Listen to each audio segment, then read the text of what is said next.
Bienvenido, épisode numéro 12 des Culturés du MMA. Je suis trilingue, comme tu peux voir, mon chum. Écoute, ben, tu le sais, Oli, content de t'avoir. On va parler de quoi aujourd'hui? On va parler de combattants internationaux, on va parler de ceinture, l'UFC 260 surtout, puis il y a des histoires savoureuses à travers ça. Mais pour commencer, on va faire un petit healthy check avec toi. Comment ça va? Ça va bien, ça va bien. Écoute, la rumeur dit qu'il y a des rumeurs sur moi. Mais ouais, non, c'est toi qui m'as dit que Pat Côté avait parlé de moi son dernier podcast pour dire que j'avais le crâne cassé en deux. En fait, ce qu'il disait, c'est que, parce qu'il l'a mentionné, il t'a pas parlé encore, Ouais. mais ce qu'il disait, c'est qu'il dit ultimement, c'est une fissure au crâne, tout ça. Fait que ça l'inquiétait. Il dit ça pourrait mettre un terme à la carrière de certains combattants, quelque chose de même. Par contre, il t'a pas parlé, puis ça m'a fait rire. Je t'ai rapporté la nouvelle, puis je savais comment tu allais sortir ça aussi. J'invite les gens à regarder aussi et à écouter le podcast de Pat Côté et Ben Baudouin de RDS. C'est toujours super intéressant, mais oui, c'est ça. Je pense qu'il s'inquiète un petit peu pour toi. Ben oui, mais c'est des fake news. C'est des fake news. J'ai pas le crâne cassé, inquiétez-vous pas. Avoir su que Pat Côté aurait fake newsé ma blessure de même. Il s'inquiète. Ben ouais, ok. Mais comment ça va? Ça va bien, non, ça va bien. C'est une petite blessure. Je vais pas le dire c'est quoi la blessure, là, mais c'est une blessure qui c'est weird parce que je peux m'entraîner avec. C'est juste que je peux pas me battre avec ça. Puis tu sais, je pourrais pas passer non plus les tests physiques avec ça. Donc, c'est comme la première fois que ça m'arrive. D'habitude, quand tu as une blessure, tu es au repos. Mais moi, j'ai pas arrêté de m'entraîner. Je fais des affaires un petit peu différentes. Mais non, c'est ça. Normalement, je devrais me battre en juin. J'ai parlé avec PFL, puis c'est ça qu'ils m'ont dit. Ils étaient bien tristes que je puisse pas me battre ce mois-ci. Ben ouais, ce mois-ci, ouais. OK. Quand ça va sortir, ça va être ce mois-ci. Ça va être pas mal ça. Ou en tout cas, pour certains, ça va être le 31 mars. Ouais. Fait que non, c'est ça. Sinon, ça va. C'est sûr que c'est démoralisant. Mais en même temps, le prochain événement du PFL, c'est comme un mois et demi plus tard. C'est en juin, en mi-juin, à mon souvenir. Là. Fait que, tu sais, ça, c'était correct. Mais je te dirais que les 2 premières semaines, là, je battrippais un petit peu dans mes culottes. Bien sûr. Mais là, c'est correct. Tabarouette, le beau temps est en train de revenir, c'est le fun. Là, on sait que justement, j'allais parler des gyms, effectivement, j'imagine que ça te facilite la tâche. Après ça, on se croise les doigts parce que, comme on disait, toi et moi, hors d'onde, combien de temps ça va durer aussi? L'histoire des gyms qui seront ouverts. Ouais. Ben écoute, j'avais mis les odds à moins 110 over puis under, les deux moins 110. Ouais. Over 2. C'était 3 semaines, j'avais dit, ouais. Over 3 semaines ou under 3 semaines. Les odds viennent de changer. Je t'annonce ça tout de suite. Fait que under maintenant sont à moins 300. Mais écoute, puis over, c'est à plus quelque chose. Quand on s'est parlé, toi puis moi, je pense que c'est hier, ou même avant-hier, je t'ai tout de suite après ça envoyé une publication comme quoi il y avait un gym qui avait déjà un gym 24 heures dans lequel il y avait eu plusieurs cas de variants. Puis là, ben, t'as fait comme moi. OK, c'est ça. Là. Ça fait que là, t'as monté ta cote du under. C'est ça qui est ouais, non, c'est vrai que. Non, moi, je pense que ça va fermer dans pas long. Dans pas long, je te dirais MVP. Mais écoute, qu'est-ce que tu veux? C'est pas bien. Pas nous qui décide. Non, c'est sûr que non, mais si on revient au combat, ben là, fait que ton adversaire s'est vu assigner un autre combattant pour te remplacer. Ça, c'est fait. C'est le fun de savoir que tu pourras revenir en juin. Juste pour corriger, il y aura d'autres galas entre avril et juin, mais tu sais, pour toi, pour ta classe de poids, tout ça, c'est ce qu'on t'a dit, là, dans le fond. Fait que, ouais, non, c'est ça, parce que là, eux autres sont vraiment stricts là-dessus. Ils veulent pas avoir d'autres catégories les autres jours. Fait que, tu sais, moi, ma journée, c'était les 145, les 155. Je pense que c'était 3 jours plus tard, ou peut-être je me trompe, là, mais après ça, c'était 170, 185, puis après, c'était les femmes, puis les heavyweight. Exact. La dernière journée. Puis, c'est ça. Puis, tu sais, je m'étais. Moi, si j'étais un petit peu, comme je te dis, je battais un petit peu dans mes culottes, puis je m'étais proposé pour faire l'événement avec heavyweight puis femme pour dire hey, déplacer mon combat là, tu sais, puis je vais me battre sans camp d'entraînement, ça me dérange pas, tu sais, je suis rendu là, tabarouette. Puis ils ont dit non, on fait vraiment pas ça, ça nous intéresse pas. Fait que tu vas voir que tu te battes au prochain lightweight, puis la journée du lightweight, excuse-moi. Fait que non, c'est ça, mais tu sais, en plus, c'est que j'étais stressé un peu, là, parce que veux pas, ça faisait un petit bout que je m'étais pas battu, tu sais. Puis ça faisait un petit bout aussi qu'on avait fait les négociations pour PFL. Puis là, bon, après, il y avait eu le COVID. Mais là, je suis comme, ouais, j'espère qu'ils vont pas me remplacer, tu sais. Ils vont pas me dire, ouais, finalement. Mais non, ils ont été vraiment, vraiment corrects. Ils m'ont même proposé de m'aider pour ma blessure, tu sais, financièrement. C'est très cool. T'es pas toujours traité comme ça, on s'entend. Ouais, non, c'est ça. Mais bon, finalement, ils m'ont juste dit, OK, finalement, tu vas pouvoir te battre le prochain événement. Puis je pense que les autres aussi, ils comprennent. Ils étaient comme pas sûrs si c'est parce que j'abandonnais. Ah, t'es sérieux? Ouais, fait qu'il était comme il était là, ben là, veux-tu faire le tournoi quand même? Puis je suis comme, ouais, esprit, je suis en train de faire des calculs mathématiques chez nous là, pour voir si je vais être capable de le faire. Là. Puis, fait que non, ils ont été vraiment cool. Puis, tu sais, je suis encore en contact avec eux autres. Leur équipe a été super nice. Là, ils m'ont tout texté.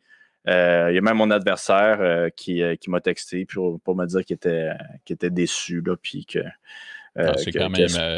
c'est quand même le meilleur scénario dans un truc malheureux comme ça qui aurait pu se passer. Je pense que c'est le fun parce qu'en même temps, tu sais un peu dans quoi tu t'embarques, avec quel genre d'organisation tu t'embarques quand tu vis des moments moins intéressants. Ça, c'est sûr et certain.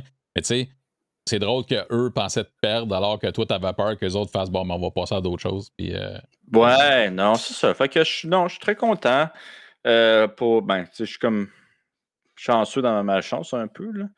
Mais là, je sais pas si tu as la réponse à cette question-là, mais moi, je me demandais, vu que tu vas faire ton premier combat au mois de juin, il se trouverait être le deuxième combat de certains, dans le fond, et parce que dans le fond, vous avez 2 combats de classement. Est-ce que ça t'amène à un deuxième combat puis t'en as pas de premier ou c'est comme t'es décalé?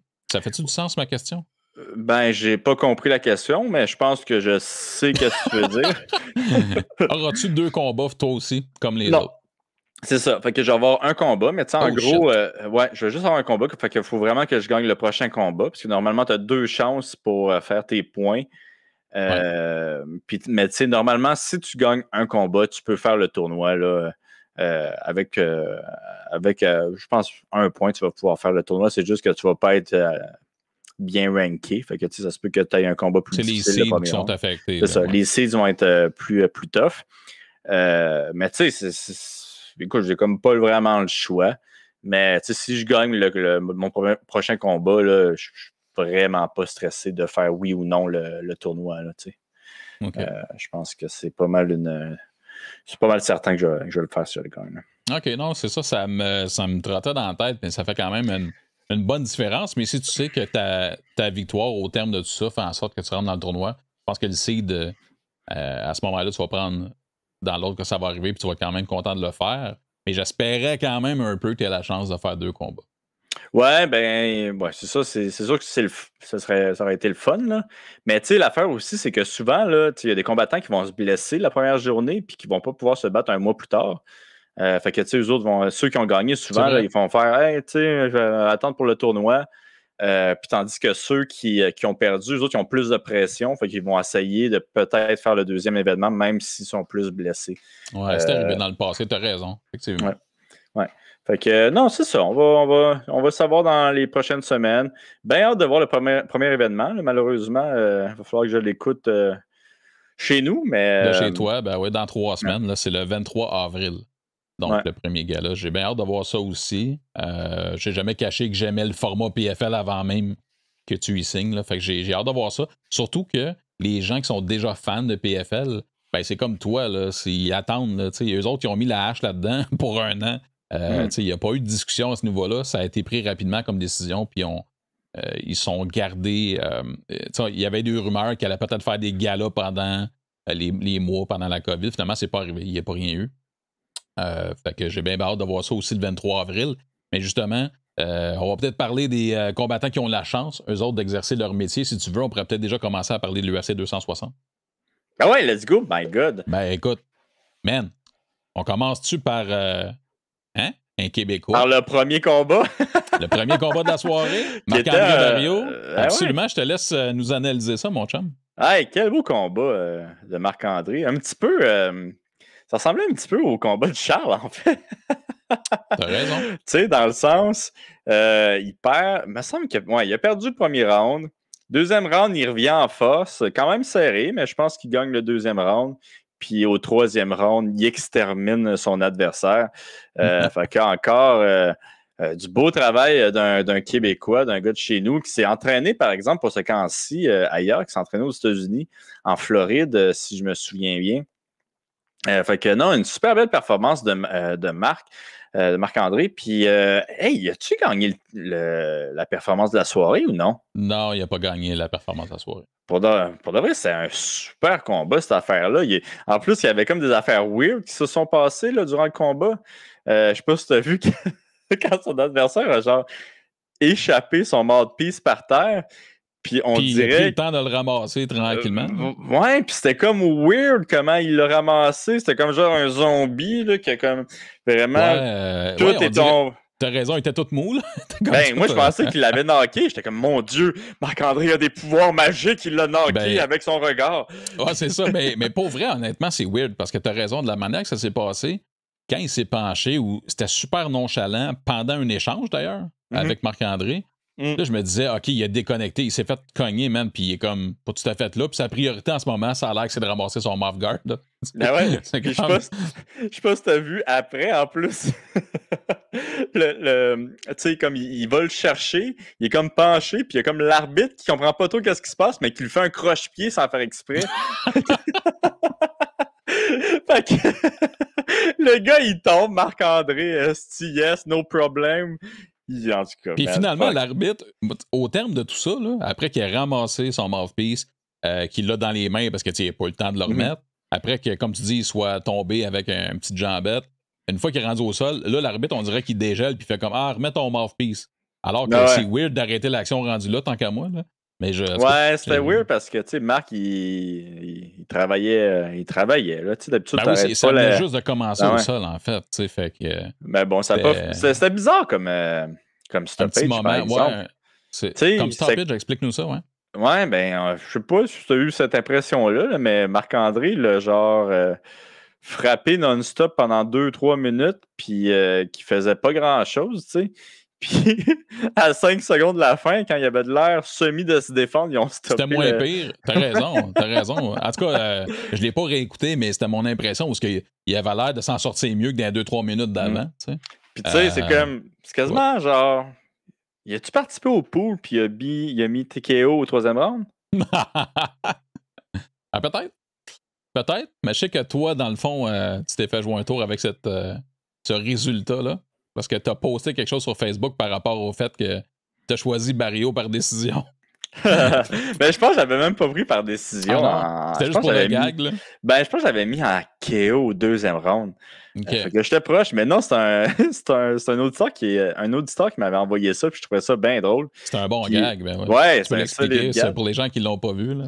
Ouais, c'est comme un.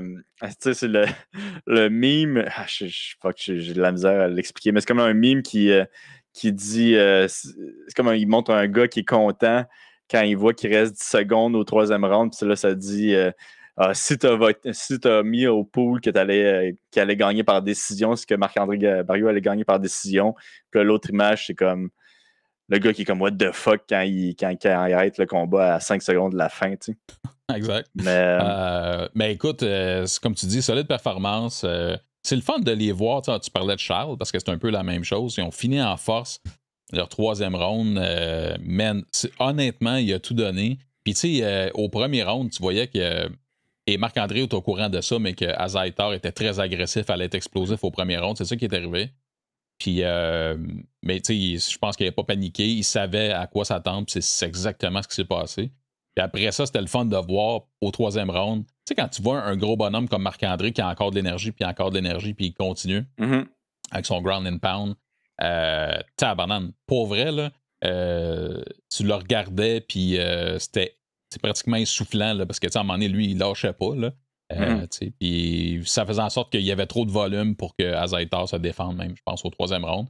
Fait que donc, le TKO, KO, peu importe qui arrive, peu importe à quelle minute au 3e round, là, c'était ça le résultat qui aurait dû être. Ouais, non, c'était vraiment impressionnant. Puis, tu sais, même le 2e round, là, il était quand même serré parce que, bon, je pense que Marc a gagné encore, là, mais, tu sais, au début du 2e round, je pense qu'il se fait blesser. Il mange comme un hook un petit peu à la volée, là. Puis, tu vois que comme ses jambes deviennent un petit peu molles. Puis après ça, il a refocusé, mon gars, puis il a fini en force, là. Non, c'est vraiment du beau travail de Marc-André. Je suis vraiment content. Comme je l'ai dit déjà au dernier podcast avec Corinne, là, mais je suis vraiment impressionné des combattants québécois de ce temps-ci, là. Puis, tu sais, ça va par vague, là, souvent. Puis là, on est vraiment sur une belle lancée. Fait que c'est vraiment très cool. Tu sais, on a eu Eman, on a eu Charles, on a Marc-André, on a Karim Laframboise. Fait que non, c'est vraiment cool. Puis, by the way, là, on n'avait pas de Patreon aujourd'hui, mais les Patreons, ils ont les épisodes avec Charles et Corinne Laframboise présentement. Fait que puis si vous êtes intéressés. Eman, il est sorti pour tout le monde. Fait que, mais ouais, vrai, non. Okay, ouais. Fait que les Patreons, ils ont ça. Fait que si vous voulez... c'est le temps. C'est le temps si vous voulez. Puis c'est bien le fun que, comme tu dis, on a profité de cette vague-là pour essayer de vous les proposer le plus rapidement possible. Puis c'est tout du positif. Ça, c'est bien le fun. Donc ça a lancé les hostilités pour l'UFC 260 qui, honnêtement, Oli, c'est dommage parce que le co-main event avait malheureusement débarqué, tout ça. À part le combat de championnat, c'était un bon fight night. C'était pas une méga carte. Mais il y avait du bon combat là-dedans. Si tu veux, je t'apporte dans les prelims, puis tu me parles de ce dont tu as envie. Oui, les prelims, je les ai moins regardés. J'ai regardé Marc, je vais t'avouer, puis après, je suis allé faire à manger pour ma fille. Absolument. Donc, tu peux monter. Je ne sais pas s'il y avait un combat dans ça que tu voulais parler. Non, pas spécifiquement. En fait, victoire étonnante de Alonzo Menifield par soumission. Parce que quand ce gars-là rentre dans l'octogone, tu te dis, on dirait que son seul chemin pour la victoire, c'est le knockout. Puis finalement, il a gagné par soumission rapidement au premier round. C'était quoi sa soumission? C'était-tu un Dars? Oh! Je suis pas sûr. Je pense que c'était un Dars. Okay. Puis, c'est ça. Fait que sinon, c'est ça. C'est un prelim card correct. C'est ça. Comme tu peux voir, là, si tu les as manqués, décision split, etc. C'est correct. C'était intéressant, mais rien qui a marqué l'histoire de l'UFC jusque-là. Ensuite de ça, on a commencé la carte principale. Est-ce que tu as eu la chance de la voir au complet? J'ai pas écouté le premier combat. Mais c'est-tu moi ou il n'y avait pas une petite controverse, justement? Beaucoup de monde disait que. Ah non, c'est pas celle-là. C'est-tu celle-là? Non, ok, c'est ça. Jimmy Mullarkey a gagné. Bon, là, il y a Robinson par la suite qui s'est battu. Elle est canadienne, hein, elle, Gillian Robinson? Robertson, ouais. Robertson, ouais. Puis, mais man, Miranda Maverick, elle m'a vraiment impressionné. Je l'ai trouvée vraiment bonne. Elle a fait vraiment des belles affaires, des entrées au sol. Bon, c'est sûr qu'elle a perdu le 2e round, mais physiquement, elle est vraiment là. Puis techniquement, elle est bonne. Elle fait des petites erreurs, mais tu sais, elle est dans vingtaine, elle est en début vingtaine. Fait que Maverick, là, elle va vraiment devenir, je pense, une des tops dans sa catégorie. Vraiment du beau travail. J'ai vraiment été impressionné par Miranda. Puis en plus, Oli, là, moi je la connaissais, je la connais parce qu'on regarde les combats, mais ça a donné que j'ai écouté, je pense que c'était UFC Unfiltered, puis elle était une des invitées cette semaine. Puis là, on apprend plus à les connaître. Puis c'était intéressant parce que oui, premièrement, elle est jeune, elle a encore très peu d'expérience, ce qui est des bonnes nouvelles parce qu'elle performe très bien en ce moment.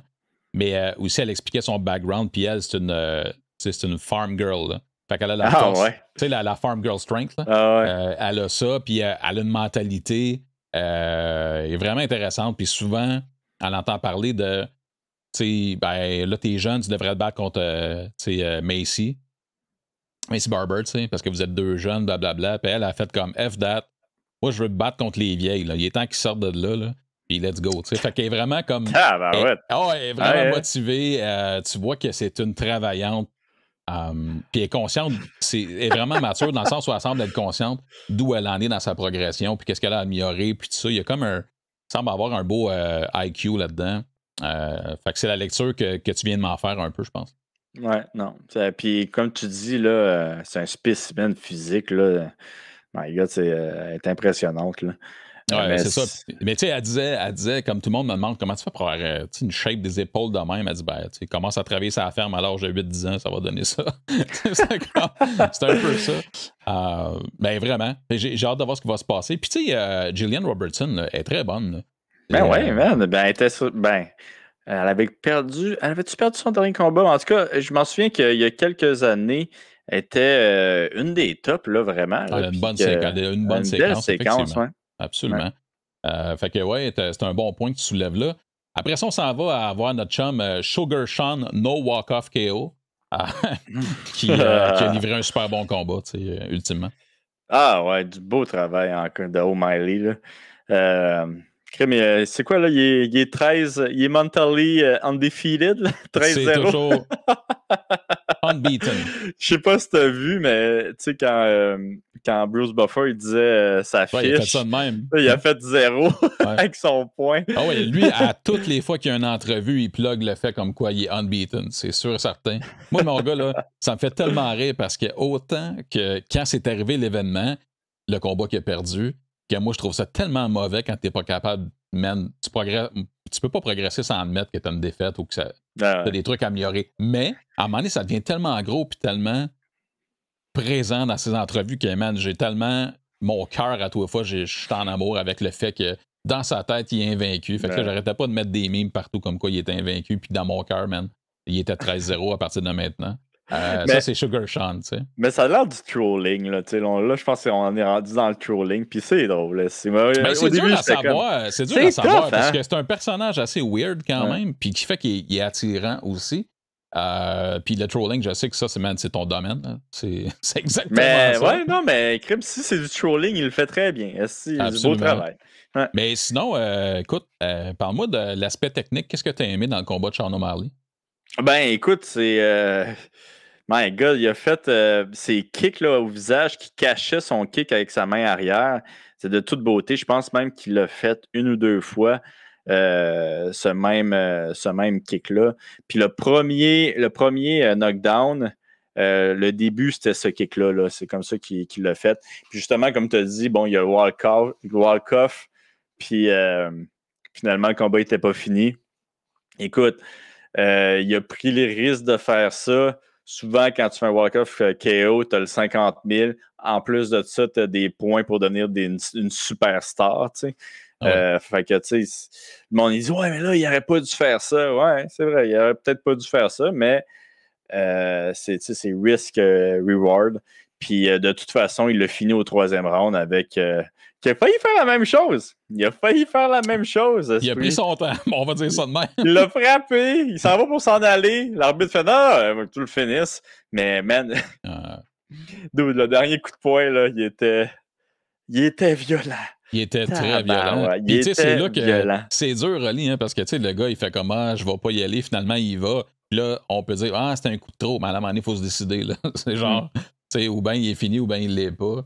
Mais tout un combat de la part de O'Malley, je me demandais, point de vue peut-être technique ou stratégique, beaucoup de switch de stance de la part de O'Malley. Penses-tu que ça a un lien avec genre les leg kicks qu'il reçoit de plus en plus ou pas du tout, c'est dans sa stratégie pour ce combat-là? Ben, je pense qu'il switch souvent là, de stance dans ses combats, mais... Ben, ça m'apparaissait plus, mais c'est peut-être juste un hasard ou c'est juste dans ce combat-là. Mais il me semble que c'était plus flagrant, puis je me trompe peut-être aussi. Ben, ça se peut aussi. C'est peut-être aussi le fait que maintenant on sait que, bon, il y a une petite faiblesse aux jambes, là. Mais je ne sais pas si c'est pareil pour toi, mais je le trouve extrêmement bon. Mais à chaque fois qu'il mange un kick aux jambes, je suis comme oh oui, c'est vrai, il va-tu casser? Oui, c'est le sentiment qu'on a. Puis c'est pour ça que je me demandais ces changements de stance plus réguliers, plus rapides. C'est-tu vraiment ça? Y a-t-il une portion mentale qu'il fait comme ah, il ne faut pas que ça arrive encore? Ouais. Parce quand il va monter dans la division, là, mais des calf kicks qu'il va recevoir. Là. C'est pas fini là, dans les 135. Là. Je sais pas si tu as eu cette impression-là, mais encore là, moi, je pense que c'est un des meilleurs strikers dans la division. Là. Mais man, souvent, il avait de l'air semi-stable sur ses jambes. Comme il tombait à genoux, il tombait au sol en donnant des kicks. Fait que, tu sais, des fois, comme on dit, qu'il n'était pas aussi stable qu'on aimerait. Là. Mais j'ai l'impression que si... je me demande qu'est-ce qui va arriver quand il va se battre contre un lutteur. Ouais. Pas en ce moment, il y a des combats pour le mettre en valeur. Puis c'est pas que les adversaires sont pas de qualité, mais c'est des gars qui vont bagner avec lui, puis que c'est un bon striker. Ben c'est ça.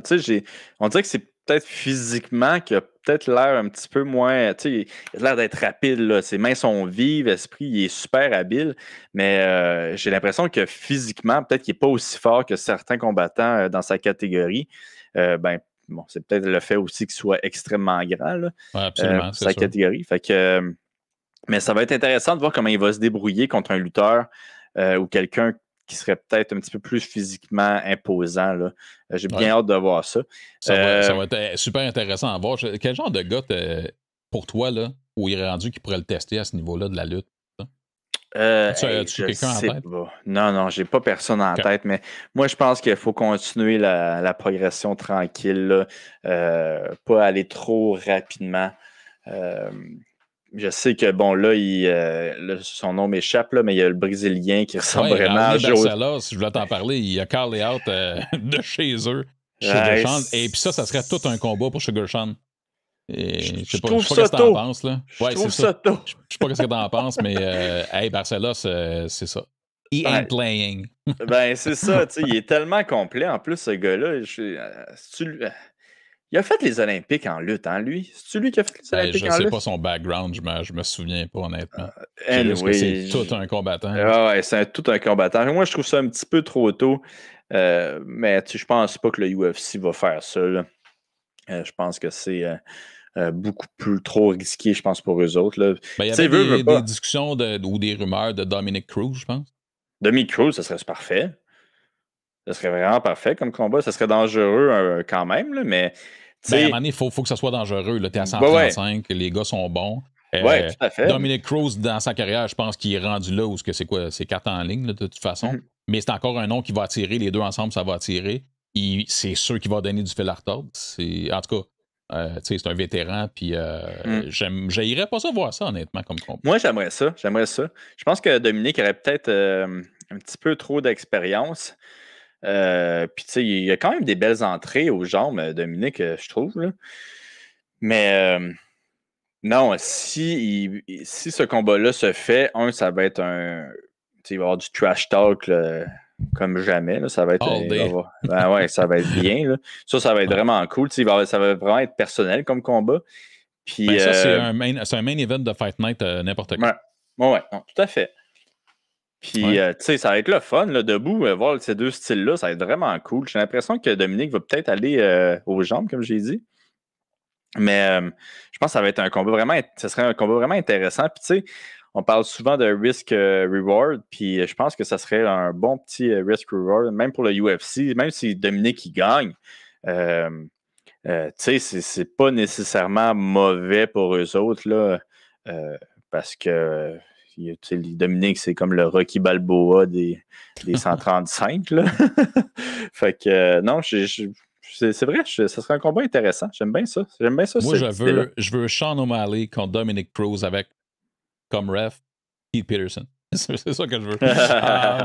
Mais hey, je vais faire comment tu dis ça? Ben oui, sous avec sa cigarette, c'est sûr et certain. Je vais faire une parenthèse. Tantôt, tu parlais sur l'équilibre de O'Malley, tout ça. Ça me fait penser que c'est devenu un peu un meme, là, mais récemment, Aljamain Sterling avait dit que les maths étaient tellement glissants au Apex Center. Puis là, après ça, Peter Yan a posté des clips de lui qui smashait Aljamain complètement parce qu'il l'a brassé comme faux. Mais pour le moquer parce qu'il disait que ça glissait. Mais il disait ça fait déjà un moment, puis il y a d'autres combattants, puis là, il donnait des exemples que, à part O'Malley, ça en était un exemple, puis il donnait des exemples de gens qui ont des bons footwork, puis je les ai pas en mémoire, mais encore une fois, il était à UFC Unfiltered, je sais pas la valeur que tu accordes à ça. Je sais que tu n'as pas été dans l'octogone en ce moment au Apex Center, mais jusqu'à quel point une organisation comme l'UFC, qui évidemment, ils ont des moyens plus grands que de compagnies régionales, aurait des maths qui seraient aussi glissants, aussi problématiques? Mais écoute, ça se peut. Pour de vrai, là, maintenant que tu t'en parles, là, ça se peut. On a vu beaucoup de combattants comme glisser avec des kicks dernièrement. Puis même, là, tu sais, il y avait souvent. Là, je suis pas trop sûr de quel combat je parle, mais je sais que j'ai vu ça, là, mais que même les commentateurs qui étaient comme oh non, il a glissé, oh non, tu sais. Puis, Ouais, c'est vrai que ça arrivait beaucoup récemment. Mais c'est je très sais pas. possible. Puis, tu sais, c'est OK. juste. Tu sais, le UFC, peut-être qu'ils ils n'ont peut-être pas entendu parler ou que c'est comme la dernière chose qui vont s'occuper. Je pense qu'il y a d'autres affaires à s'occuper. Puis c'est peut-être pas extrêmement urgent. Mais ouais, non, maintenant que tu en parles, ça se pourrait très bien. Ben, Sterling, il disait que ça allait même jusqu'à donner un edge à quelqu'un qui. Tu sais, si ta force, c'est vraiment ça, ton footwork, travailler debout, ben là, après ça, pour amener au sol contre toi, ça peut être problématique, tout ça. Puis c'est ça. Puis je sais qu'il y a d'autres combattants qui avaient dit ouais, je suis d'accord avec toi. Je sais pas jusqu'à quel point, dans quelle mesure, mais tu sais, mettons qu'on va garder ça à l'œil le temps qu'ils sont. Parce que là, ils seront plus à l'Apex Center. Là. Vont aller en Floride, vont aller au Texas. En Floride, yes! Mais, yes, sir. Mais en tout cas, c'était juste une parenthèse pour dire que ça peut faire partie potentiellement des problématiques. Sinon, ben écoute, qu'est-ce qu'on avait comme combat co-main event? Vicente Luque, que je sais que tu aimes beaucoup, qui se battait contre Tyron Woodley. Ouais, ben, je l'aime pas tant que ça, là, mais. Je voulais te l'entendre dire. Je l'aime correct. Je l'aime correct. Mais, hey, Woodley, je trouvais qu'il a vraiment bien paru au début. Il a bien fait. Tu veux dire parce qu'il a commencé le combat puis s'est pas collé le dos à la cage, c'est ça, tu veux dire? Ben, ouais, puis il était agressif, il était là, il frappait fort, il attendait pas, il faisait des feintes. Je l'ai trouvé vraiment bon. Et il a même blessé Vicente Luque en arrière de la tête. Puis quand il a vu ça, il a peut-être été un petit peu over-agressif, là. Puis il est allé avec une espèce de. Mais tu sais, en même temps, ça, c'est soit une extrêmement bonne décision ou soit une extrêmement mauvaise décision là, quand tu lances un coup comme ça. Là. Mais il a comme lancé son uppercut, peut-être un petit peu trop à la volée. Puis il s'est fait contrer. Puis malheureusement, après ça, il n'était plus là. Il s'est fait finir avec un Darce. Là. Ouais, puis tu sais, je dois sûrement mélanger. Tantôt, je parlais de Minifield, là, mais le Darce, c'est pas Minifield, c'est effectivement. C'est Luque, ouais. Yeah. Mais tu fais bien de te rattraper parce que sinon, tu t'aurais fait dans les commentaires. Je vais me faire flammer pareil, mais ça, c'est correct. Ouais. Mais ouais, non, c'est ça. Écoute, c'est dommage parce que je trouve que Woodley a vraiment bien paru. Puis vraiment, là, on parlait beaucoup que bon, son style, il est peut-être passé date. Mais là, il était comme devenu agressif, puis avec un spécimen physique de même, c'est comme tough à contrôler. Mais non, écoute, Barouette, non, le MMA, là, c'est pas pardonné, ça pardonne pas, même. Ça pardonne pas, puis écoute, ça a donné. Eux ont eu, je pense, le combat de la soirée ou de la performance. Ils ont un bonus. Okay. Un bonus. Il y a un bonus. Un bon bonus. Tu sais, les bons vieux bonus, là, les bonus sont un petit peu moins que 50 000. Mais ils sont mérités ça pour un petit peu moins de 4 minutes d'ouvrage, mais c'était un 4 minutes condensé avec beaucoup d'action. C'était vraiment bon. Après ça, ben, on va parler juste du main event, nouveau champion, poids lourd, Francis Ngannou. Francis Ngannou, Ali, patient, j'avais peur, moi, chez nous, dans mon salon, je pense. Ben, je pense que tout le monde avait peur. Pas de sens. Ouais, c'était vraiment là, impressionnant. Puis, tu sais, tu vois... Écoute, moi, je pense là, que Ngannou va devenir une extrêmement grosse star. Là. Une énorme star. Plus gros que Conor McGregor, plus gros que Georges Saint-Pierre. Je pense que ça va être vraiment... Mondialement, avec ses racines, son histoire. Il est heavyweight. On n'a jamais vraiment eu de méga star à part Brock Lesnar heavyweight, tu sais. Puis pourtant, c'est la catégorie normalement qui vend le plus, en tout cas en boxe. Puis Bon, mais c'est-tu fair de dire qu'on n'a pas eu de star avant Brock Lesnar, dans le sens où avant ça, le sport n'était même pas mainstream? C'est tough. Ouais, mais tu sais... Ouais, non, t'as raison. C'est unfair, mais je pense qu'on n'a pas eu des aussi gros stars peut-être que les autres catégories. Si on parle de John Jones. 100%. Tu sais, heavyweight, Tim Sylvia. Non, t'as raison, il n'y en avait pas. Puis en plus de ça, les heavyweight, avant Stipe, c'est la division qui ne défendait pas ses titres. Les champions, avant, c'était 2 défenses de titres avant que Stipe en fasse 3. Fait que il y avait une grosse, un gros roulement, tandis que en 70, George a défendu 140 fois, Anderson a défendu, ça n'a pas de sens. Fait que il y a eu puis des Dominic Cruz, puis ces gars-là, eux autres continuaient. Demetrius Johnson gagnait. Fait que chez les poids lourds, ça bougeait. Mais là, Ngannou, c'est autre chose. Puis tu sais, il y a 3 ans qui s'est passé entre le combat qu'on a vu en fin de semaine, puis celui contre Miocic, version V1 de Ngannou. Tu sais quoi mon seul regret là-dedans? C'est que, ultimement, Ngannou, il a 34 ans pareil, tu sais. C'est pas grave, mais je me dis, j'aimerais ça en profiter, tu sais, comme pour encore plus longtemps. Mais l'impression que j'ai, c'est que ces 3 prochains combats, là, ça va être John Jones, ça va être Lewis, puis ça va être Gain. Puis par la suite, s'il gagne ces 3 combats-là, il va aller en boxe. Moi, c'est ça l'impression que j'ai. Il l'a dit dans le podcast avec Joe Rogan qu'au début, il ne voulait rien savoir du MMA, que son rêve, c'était vraiment de devenir un boxeur. Ça a toujours été ça. Ça a toujours été ça. Tu as ta storyline juste là. C'est là qu'il y a l'argent pour les poids lourds aussi. On ne se le cachera pas. C'est là qu'il y a l'argent pour les poids lourds. Fait que tu as une storyline. En plus, lui, je veux dire, méga, une histoire incroyable. Une petite voix douce, comme un leader positif, vraiment qui aide son pays. Puis tu sais, ça va être weird. En tout cas, moi, je pense qu'il va devenir une méga star. Ça va être weird d'avoir une méga star comme ça qui, contrairement à beaucoup, va pas tant parler, va pas tant faire de trash talk.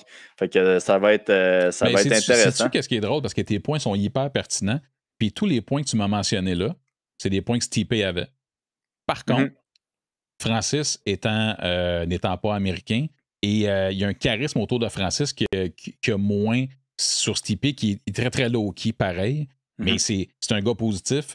Stipe qui contribue à sa communauté. Ils ont tous les mêmes points dans les faits, à part le background story de Ngannou qui est quand même particulier puis insane. Puis comme tu disais, peut-être se référer au podcast de Joe Rogan, que j'ai toujours pas vu encore, même si je connais un petit peu l'histoire de Francis Ngannou. Mais c'est drôle de voir que tes poids lourds, c'est des gentilshommes depuis déjà un bout de temps. Même DC, quand il a gagné, c'est pas... c'est ça. Fait que c'est des gars plus atypiques en ce sens-là. Est-ce que Ngannou va aller en boxe? C'est sûr, il va se faire offrir du gros cash éventuellement. Est-ce qu'il va aller, selon toi, en boxe? Il va couper les arts martiaux mixtes pour s'en aller en boxe, ou il va faire un McGregor puis aller chercher une coupe de combats comme ça en boxe puis revenir? L'impression, c'est qu'il va faire comme McGregor. Mais puis Dana va se ramasser du cash on the side avec ça. Ouais, tellement. Of course. Sinon, il va pas aller en boxe. Mais ouais, je pense qu'il va faire comme McGregor. Tu sais, veux pas, j'ai de la misère de le voir gagner contre un champion du monde en boxe. Là. Ben oui, c'est sûr. Ben tu sais, sauf que je sais pas ça va être qui à ce moment-là. Même dans l'UFC, Oli, la statistique, depuis que l'UFC existe chez les poids lourds, c'est 50% de knock-out pour les poids lourds. C'est la plus haute division que les knock-out. En boxe, il peut knocker n'importe qui en boxe aussi. Après ça, les habiletés techniques, c'est toujours une coche au-dessus. Là. On se le cachera pas. Ben, sauf que l'intérêt va être là. Tu as raison. Si il gagne sa ceinture, la défend 3 fois, comme tu le disais, et qu'il battait à travers ça John Jones, même si John Jones, pour moi, n'est plus le gars qu'il était. Mais je sais pas si tu as cette impression-là, mais moi, j'ai l'impression qu'il va casser John Jones en 2. Là. Moi, genre, il y a 2 affaires. Moi, je pense que oui. Là. C'est juste que John Jones, est-ce qu'il est capable de rester en périphérie, puis le taguer, puis absolument. Je pense que oui. Parce qu'il y a la longueur pour le faire. Mais là, Ngannou va avoir encore le temps. Mais y a-tu la longueur pour le faire? Je pense qu'il n'y a plus la longueur pour le faire à heavyweight contre Ngannou. J'avais regardé les statistiques, mais. Non, mais je veux dire, Stipe, là, pas mal plus petit, là. Pas mal moins long, en fait, je devrais dire. Tu sais, il est long, John Jones, là, sa portée est incroyable. Là. Et à heavyweight, tu perds un gap, ça, c'est garanti. Mais je veux dire, théoriquement, son range, son mouvement, tout ça, Ngannou, c'est pas le gars le plus rapide sur la terre non plus. C'est juste un spécimen athlétique qui a progressé, je pense. Fait que pour moi, justement, on peut en parler. Regarde, pour l'instant, les odds, ça serait plus 165 pour John Jones et moins 190 pour Ngannou. Ouais, qu'est-ce qui fait quand même du sens, là? Je pense que oui. T'sais. Mais c'est ça que je voulais dire, c'est que John Jones n'est plus le John Jones non plus, en plus de il y a 4 ans, là, ou je sais pas trop. Je pense pas qu'il est dans son prime en ce moment, et c'est la raison pour laquelle que moi, je pense qu'Ngannou pourrait se le faire bien comme il faut. Ouais. C'est bizarre quand tu l'as dit, mais ouais. Mais ouais, non, je suis d'accord avec toi. Je pense que ça va être vraiment le combat. En tout cas, il faut espérer que ça arrive, là, parce que là, le John Jones, il n'a plus l'air de vouloir. Mais il n'a pas l'air de vouloir le faire s'il n'est pas extrêmement bien payé. On va en parler, là, juste ici, là, qu'il y a déjà. Et là, ça doit faire la 127e fois que John Jones demande d'être coupé quand ça ne fait pas son affaire de la négociation de combat. Mais là, aujourd'hui, en plus, parce que c'est toujours la question, Ali, combien tu veux, mon John? C'est ça un peu ça. Et je sais qu'aujourd'hui, j'ai pris un tweet de sa part, puis il disait hey, 8 millions, ça serait même pas assez inouï. Fait qu'on part de là. Je sais pas à quoi il s'attend comme bourse. Comme on dit tout le temps, Ali, ça change jamais. Payez vos fighters, ça mérite X. Puis en plus, j'ai trouvé ça le fun parce que Ngannou lui-même dit qu'il comprend John Jones de demander de l'argent puis d'attendre d'être patient. Ouais, non, tout à fait. C'est bien correct en ce sens-là. Moi, j'ai pas de problème avec ça. T'as-tu vu Lewis aussi qui est arrivé? Qu'est-ce qu'il a dit? Il a dit, ben moi, je suis prêt à le prendre, là, le 8 millions. Ah ouais, ben oui, c'est... Ouais. Je sais pas, tu sais. Mais... Ouais, fait que non, c'est ça, on va voir si ça va arriver. J'ai pas l'impression que ça va être le prochain combat qui va arriver, mais si oui, tant mieux. Mais j'ai l'impression que ce combat-là, ça va être le combat qui va propulser Ngannou comme étant la plus grande star dans l'UFC présentement. S'il gagne, bien sûr. Là. Mais c'est le seul nom qui résonne de façon mainstream, je pense, dans le monde. John Jones, c'est John Jones. Que tu sois un fan occasionnel ou hardcore, c'est John Jones. Ça sera pas Derek Lewis, ça sera pas pour l'instant Cyril Gane qui est un. C'est pas ça qui va faire que tu vas exploser sur la scène mondiale, je suis 100% d'accord. Mais John Jones, c'est autre chose. C'est pas pour rien qu'un gars comme Adesanya voulait se battre contre, théoriquement. Puis qu'Ngannou il est prêt à faire ce combat-là. Absolument, tu vas avoir de l'argent, mais en plus, tu as la reconnaissance qui vient avec si tu le bats. Fait que ça serait fun que ça soit le prochain combat, mais Ngannou a dit qu'elle a pas. Si ça niaise, là, lui, il passe au prochain. Il veut se battre souvent, contrairement à Stipe qui se battait une fois par année en moyenne. Mais tu sais, puis en plus, le combat contre John Jones, là, John Jones qui est considéré comme le pound for pound number one, je pense. En tout cas, je pense que Khabib n'est plus là. J'ai pas regardé récemment les rankings. Fait que tu sais, c'est number one pound for pounds. Puis en plus de ça, il est haïssable. T'sais, le monde, il l'aime pas, John Jones. Ouais, c'est un vilain. C'est un vilain. Fait que déjà là, super storyline. Facile à vendre. Facile à vendre.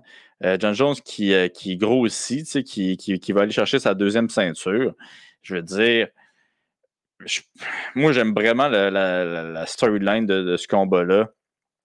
Puis on va se le dire, Ngannou, avec son histoire, il va vraiment arriver sur son cheval blanc. Là, lui, en ce moment, il marche sur l'eau. C'est exactement ça qui arrive. Et en plus, on est dans un temps, parce que tout peut changer, mais en ce moment, il y aura des fans dans les gradins. Fait que là, tu t'en vas dans un contexte où tu pourrais avoir Ngannou Jones avec des fans. La gate du pay-per-view, là, ça serait unreal. Puis les points qu'eux vont chercher à travers ça, évidemment, parce que là, Jones, il parle de son salaire de base, mais les points pay-per-view, c'est pas négligeable pour ces deux gars-là. Non, tout à fait. Puis tu sais, il y avait vraiment une historique en boxe que souvent il allait en Afrique faire des super fights, Rumble in Jungle, puis tout. Puis j'ai pas l'impression qu'en MMA, c'est tant quelque chose qui est arrivé dans le passé. Mais avec Ngannou, je veux dire, là, ils sont rendus avec quoi? Avec 3 champions africains? Ben écoute, je te dirais que j'ai vu de quoi passer, puis moi, j'ai pas passé tous les noms dans ma tête, mais je pense qu'il reste un champion américain. OK. Hey, c'est tellement fou. C'est Sterling, puis il aurait dû perdre, là. C'était comme. Non, mais c'est ça pareil, tu sais. Ben, pour vrai, je les ai pas regardés, mais j'étais comme, OK, ouais, tu sais, les filles, Shevchenko, tu sais, ouais, c'est tout. Soit brésilien, soit ça vient de Blachowicz, puis ça vient un peu partout, là. Ça, c'est le fun, puis c'est ça qui va faire la renommée mondiale de certains de ces combattants-là. Mais tu as raison, sur le continent africain, là, c'est fantastique ce qui arrive. Puis là, c'est les autres qui ont le plus de ceintures présentement, les Africains, c'est ça? Parce que ça arrive toujours. Je pense que oui, là. Encore là, c'est comme par vague. Tu sais, souvent, à un moment, c'était les Brésiliens. Là, après, c'était. Ben, avant, plutôt, c'était les Américains. Mais oui, mais à l'époque, il n'y en avait pas d'Européens pratiquement. Ouais. C'était très rare. Les Européens se battaient chez Pride ou dans d'autres circuits. Parce que maintenant, c'est le fun, parce que c'est le fun. Il y a deux façons de voir ça, Ali. C'est que l'UFC a tellement tout gobé les autres promotions qu'à un moment donné, t'as acheté les plus gros. Le reste, après ça, t'as PFL Bellator, mais même PFL, c'est un petit bébé, c'est nouveau. Puis ils ont racheté Strike Force, Pride, etc. Fait qu'à un moment donné, les contrats suivaient. Là, Daniel Cormier vient de Strike Force, puis tous ces gars-là. Rockhold dans le temps. Fait que ça vient avec. Maintenant, dans le temps, c'était des Américains. T'avais l'anomalie et quelques Canadiens. Puis c'était des Brésiliens, c'était pas mal ça. Quelques Canadiens. Puis t'avais genre. Un Canadien. T'avais une couple de gars qui arrivaient de Pride ou d'ailleurs. Ouais, c'est ça. Il y avait un Canadien. C'était Georges. C'était Georges. Fait que c'est pour ça que c'était comme ça s'échangeait, mais ouais, c'est les seules places qu'il y avait. C'était chaud, les arts martiaux. Puis c'est pas que ça n'existait pas ailleurs dans le monde. C'est juste que, les Russes, ils faisaient leur thing. C'est ça, les Russes, ils viennent d'arriver. Puis, my God, c'est une méga force dans l'UFC. Puis, même chose avec les Africains. C'est vraiment intéressant à voir comment il y a des vagues comme ça. Mais moi, j'ai l'impression que on est sur une vague qui va rester pendant un petit bout. Là. Moi, mon souhait à travers ça, Ali, c'est que les Africains, là, ça serait le fun, par contre, qu'ils puissent se développer chez eux. Ouais.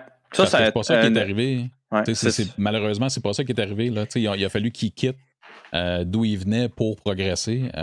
C'est un Christy de bon point, ça. Puis, je pense que, justement, Ngannou, il travaille là-dessus.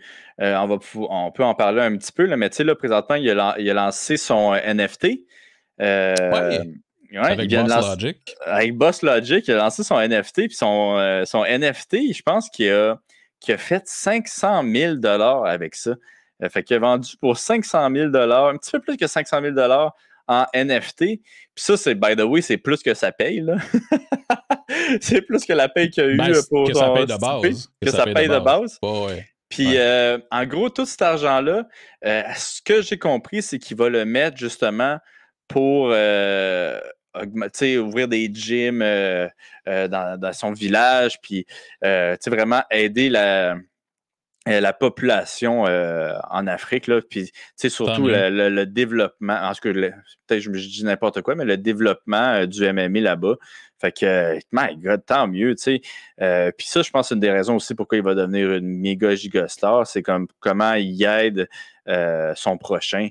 Fait que, non, moi, je pense que prochainement, là, ils vont rester en Afrique s'entraîner parce que, Ngannou le disait ouvertement aussi dans son podcast, c'est qu'il n'y en avait pas. Il n'y en avait juste pas du MMA. Lui, il connaissait juste la boxe. Il ne savait même pas c'était quoi du MMA. Puis, il n'a jamais voulu faire de MMA, même quand il était en France. Mais en fait, c'est weird, hein, parce que non seulement c'est de la boxe qu'il voulait faire, mais c'était même pas une option, le MMA. Il ne savait pas que ça existait pendant longtemps. Imagine.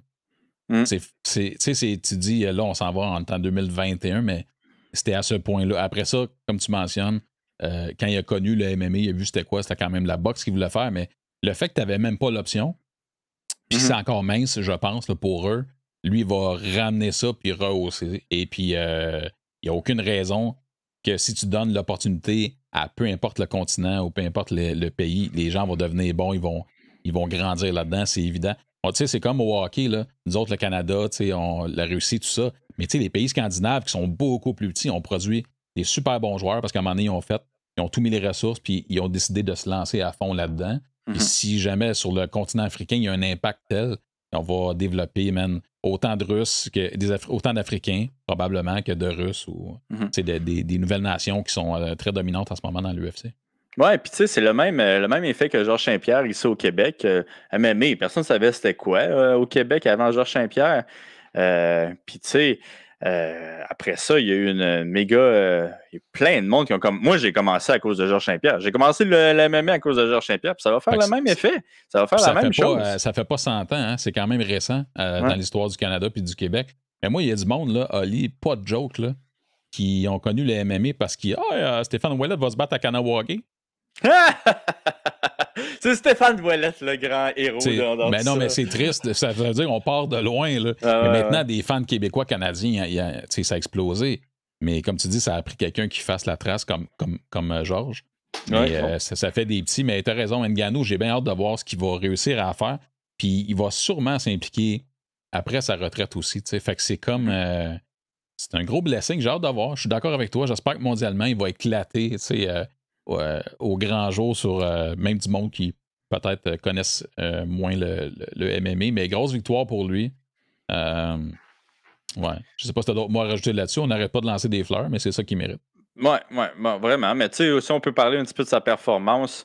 Une belle performance qui avait de l'air calme, il y avait de l'air là, il y avait de l'air allumé.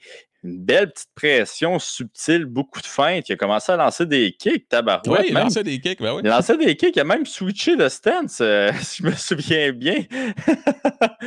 Fait que, il a pogné Miocic avec un kick au visage au premier round. Mais je pense que, bon, tout le monde va être d'accord. C'est quand il a bloqué le premier takedown que tout le monde a genre fait « Oh, OK! » Ben, écoute, Stipe le premier, là. Ouais. C'est comme... mais DC disait que dans son coin entre le premier et le 2, quand le coach à Miocic a dit ben regarde là, c'était comme le takedown, en voulant dire ça faudrait que ça se passe, puis ça a l'air qu'il était comme résigné, puis il a fait ouais, je le sais. Fait que ça regardait pas bien pour le deuxième round. Là. C'est comme s'il était déjà dans sa tête là, je sais que je suis dans le trouble pour vrai. Ce qui n'était pas le cas dans le premier combat, mais pas du tout. Ouais, non, c'est ça. Au premier round, il était déjà dans le trouble. Deuxième round, il se fait blesser. Puis il y a peut-être le seul bon moment qu'il a eu Stipe, c'est juste avant qu'il se fasse mettre KO. Là. Ouais, comme il se fait blesser, il lance une droite. Tu vois que, comme Ngannou. Chambranlant, mais tu sais, c'est-tu un manque d'équilibre? Tu sais, comment on pourrait dire? Un petit peu chambranlant. Chambrelounet, tu sais. Chambrelounet. Ouais, Chambrelounet. Puis là, Esprit Stipe avait de l'air. Il a dû se dire, man, c'est là ou jamais. Puis, ça a été jamais. Esprit, un petit hook qu'elle a mis dans son. Puis Stipe rentrait en plus, là. Ben, c'est ça. Puis tu sais, je dis un petit hook, là, mais quand ça devient Ngannou, c'est pas un petit hook, là. C'est quasiment genre. Ça t'effleure, puis ça explose. Ah, ouais. Puis là, ben, fuck, ça c'est moins hot, tu sais, il a comme vraiment tombé. Il a plié. Il a plié en deux, puis là, man, les mimes sont arrivés après. Man, le MMA, c'est impardonnable. Mais ça fait partie de la beauté du sport. C'est pour ça, moi, j'avais posté le meme de Sean O'Malley qui dit qu'il voit la jambe pliée de Stipe Miocic, puis il dit non, lui aussi, il s'est fait toucher à son nerve, là.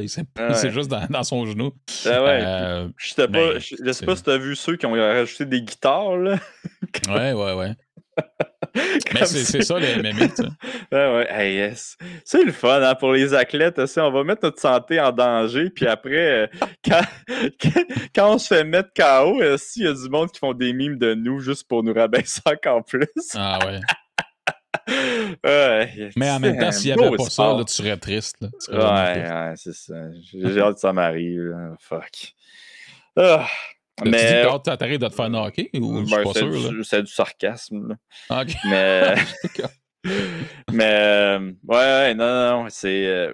Du beau travail de Ngannou, une belle progression, puis je pense à partir de là, ça va aller vers le haut. Il faut juste espérer qu'il ne tombe pas dans le piège de Conor McGregor, puis qu'il commence à faire le party. Ouais, en même temps, je pense que certaines personnes ont certains profils, puis je pense pas que ça fit à ce point-là, mais bon, on les connaît pas personnellement, c'est sûr et certain. Puis il y a aussi que tu peux pas mettre ça sur la fougue de la vingtaine, là, il y a 34 ans. Je pense que il est comme, théoriquement, on verra s'il est plus mature, mais je pense tellement pas que c'est le même genre de personnage.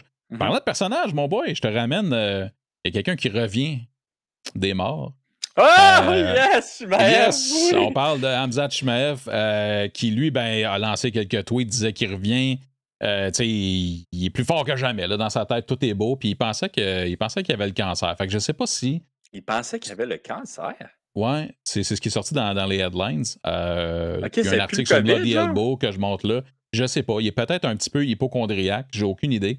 Mais ce titre-là m'a fait penser que il y avait peut-être un petit peu de ça.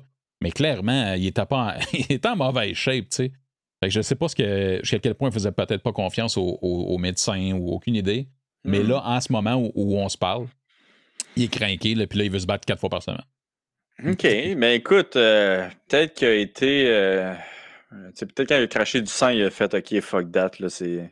Je veux dire, mentalement, je pense que c'est difficile, surtout pour un athlète comme ça, que bon, tu étais supposé être le prochain Superman, puis finalement, bon, tu pognes le COVID, tu as des séquelles de ça. Puis là, ça va pas. Que ça doit jouer dans ta tête.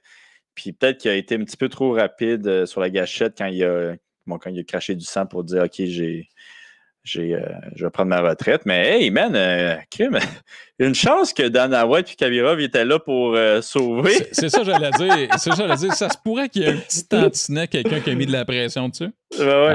Puis ils ont payé les plus grands docteurs au monde entier. Tu sais. Ouais, mais je pense qu'Adirov, c'est pas une question de docteur, c'est une question de tu vas aller te battre. Ouais, peut-être. Mais pour vrai, s'il est dans des bonnes dispositions, tant mieux. C'est des bonnes nouvelles pour tout le monde. Mais surtout que lui, c'est. Tu sais, il était malade, mais il y a tellement aussi un impact à court terme intense, puis il callait out tout le monde, puis il me parle des deux frères Brothers, les mêmes frères Diaz le même soir, puis tu sais. À un moment donné, pouf, là, tu tombes à plat, puis là, c'est comme dans sa tête à lui, il a perdu sa man card, là, je sais pas, tu sais. Alors que ça n'a pas rapport, t'es malade.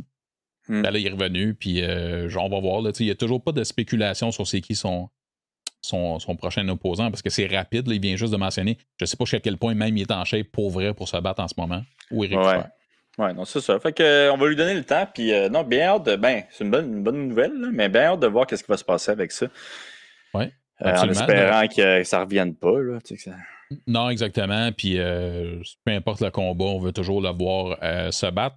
Sinon, écoute, dans la catégorie des combats qui nous intéressent qui tombent, Darren Till est blessé. Il s'est cassé la clavicule, fait qu'il ne va pas affronter Marvin Vettori. Pour l'instant, il n'y a pas de remplaçant. La seule personne qui a levé la main, c'est Kevin Holland. Je ne sais pas si l'UFC vont vouloir vraiment le récompenser pour son dernier combat. Là. Mais si c'est le récompenser, là, tu sais, c'est. C'est parce que, tu sais. Oui, parce que dans le fond, tu donnes un opposant qui, si tu le bats, man, t'es dans la discussion pour tranquillement t'en aller vers un titre, je pense. Ouais, t'sais. Mais tu sais, en même temps, c'est. En faisant ça, il aiderait beaucoup le UFC. Là. Surtout que Vittori, là, c'est genre le bully. Absolument, mais c'est pour ça que c'est un bon match-up. Ouais. Tu as la big mouth puis le bully. Là. C'est ça. Je suis pas sûr qu'il va le laisser parler. Mais c'est lui qui s'est porté volontaire pour le moment. Je pense qu'il veut avoir des points, puis je pense que c'est une bonne façon de avoir des points. Je vois pas ça comme le UFC lui donne un cadeau. Moi, je vois plus l'opposé, que c'est Holland qui dit écoute, j'ai à me faire pardonner. Personne ne veut se battre contre Vittori. Ça, c'est clair. Fait que, tu sais, je veux me faire pardonner, je suis prêt à me battre. Short notice, no problemo. Comme ça, il va pouvoir parler pendant 3 rounds. Ouais. Parce que moi, c'est un combat qui m'intéresse. Ça m'intéresse, absolument. Oui, je suis down, exactement. Sinon, une autre annonce de combat. Ton chum Nate Diaz va se battre contre Leon Edwards. Ça va se passer à l'UFC 262. C'est dans pas long, c'est le 15 mai prochain. Ouais. Je sais pas si c'était moi, écoute, pour vrai, là, je sais jamais. Moi, Nate Diaz, là, personnage, on a tous vu ce qu'il a fait, on l'aime. Ah, tu veux, je me fais jaser par ma Alexa pour une raison que j'ignore. Elle dit que Nate Diaz est incroyable. C'est ça qu'elle Elle dit qu'il est incroyable. Mais pour vrai, là, tu sais, moi, je pense que Leon Edwards va juste le découper pendant 5 rondes, là, personnellement. Fait que j'espère que ce sera pas ça. Je sais pas comment toi tu le vois. D'ailleurs, c'est ça, ça a été annoncé comme. Ça a été spécifié comme in a twist que le combat allait être 5 rondes, co-main event. Ça serait la première fois dans l'histoire de l'UFC ça, c'est la première fois. Une ceinture. Que ce n'est pas pour une ceinture. Ouais, c'est weird, puis ben, c'est cool, là, parce que je pense que la seule chance que Nate a, c'est si c'est un 5 rounds. Là. Mais pas sûr de comprendre le match-up. Je suis vraiment pas sûr de comprendre le match-up. En quel sens? Ben. Tu disais l'intérêt de l'UFC de faire ce combat-là? Ouais, c'est quoi? Genre, c'est-tu pour essayer que Léon devienne une star puis qu'après, il aille se battre pour la ceinture? Ben moi, je pense juste que Léon, à un moment donné, il faut qu'il se batte. Là, mais ça sort de nulle part, là, Nate Diaz. Là, pourquoi Nate? Genre, pourquoi Nate? Nate, on le sait qu'il vend du pay-per-view. Genre, pourquoi prendre lui? Tu sais, je veux dire... je sais pas. Puis en plus, de toute façon, il faut toujours se poser la question, qu'est-ce que ça donne à Edwards de battre Nate et vice-versa? Ben, ça donne peut-être un petit peu de visibilité. Là. C'est la seule chose que je vois, mais... Ben parce qu'il se bat une fois par 2 ans. Déjà, là, ça va aider. Ben, c'est ça. Puis, tu sais, on va se le dire. Puis, moi, je l'ai toujours dit. Edwards, c'est un de mes préférés, surtout techniquement, mais c'est pas une star. C'est loin d'être une star. Absolument pas. Je comprends pas comment, moi, étant le UFC, pourquoi j'ai dit, hey, tu sais quoi, je vais mettre un gars qui vend vraiment pas avec un gars qui vend beaucoup, mais qui vend beaucoup surtout si qu'il y a un adversaire qui parle, qui a comme charismatique. Fait que, tu sais, puis avec Nate Diaz, c'est con, là, mais avec Nate Diaz, excuse-moi, c'est con, mais genre, c'est le fun parce que tu peux prendre 2 méchants garçons puis qui vont se battre ensemble, tu sais, comme Corner puis Nate, c'est ça qui était le fun. L'esprit, ils s'envoyaient toujours chier. Masvidal puis Nate Diaz, 2, tu sais. Il y avait un show avant le show. C'est ça, il y avait un show avant le show. Pas sûr de comprendre Leon Edwards. Est-ce que, mais tiens, en y pensant, est-ce que c'est pour justement que Leon il batte Nate puis après faire un Masvidal par la suite, vu qu'on ça va toujours m'échapper, ça, Ali, pourquoi ce combat n'a jamais eu lieu, puis on en parle comme je pense trop souvent, mais ben oui, Masvidal, parfait. Masvidal a le profil charismatique, un peu comme Nate, mais il y avait eu une interaction qui s'est passée entre les deux, fait que ça justifiait un combat à l'époque. Puis entre Nate et... je sais pas, j'ai aucune idée honnêtement pourquoi. Encore une fois, j'ai hâte de voir le combat parce que c'est des gars que j'aime beaucoup pour des raisons différentes, mais je pense que, comme je te dis, Leon Edwards, là, dans son classement, s'il bat Diaz, ça change. Qu'est-ce que ça change dans sa vie? Qu'est-ce que ça y apporte à part une bourse? Là? Puis qu'il s'arrêtait contre quelqu'un d'autre, il y avait une bourse quand même, je sais pas. Puis tu sais, ça lui donne une bourse, mais je suis même pas sûr qu'il va pouvoir négocier. Tu sais. Ouais, sur son contrat actuel. Sur son contrat, ouais, ok, t'as battu Nate Diaz, cool. Ouais, c'est ça, cool story, bro. Cool story, je veux dire, mais... Puis tu sais, on va se le dire, là, genre, je vois pas vraiment les façons que Nate va pouvoir gagner ce combat-là. Il est trop méthodique. Il est vraiment trop méthodique, Léon. Trop technique, trop méthodique. Il y a eu des petits problèmes dans le passé au niveau du cardio, mais dernièrement, il s'est pas battu. Apparemment, au gym, ça va bien. Ouais, apparemment, au gym, ça va bien, mais tu sais, je vois pas...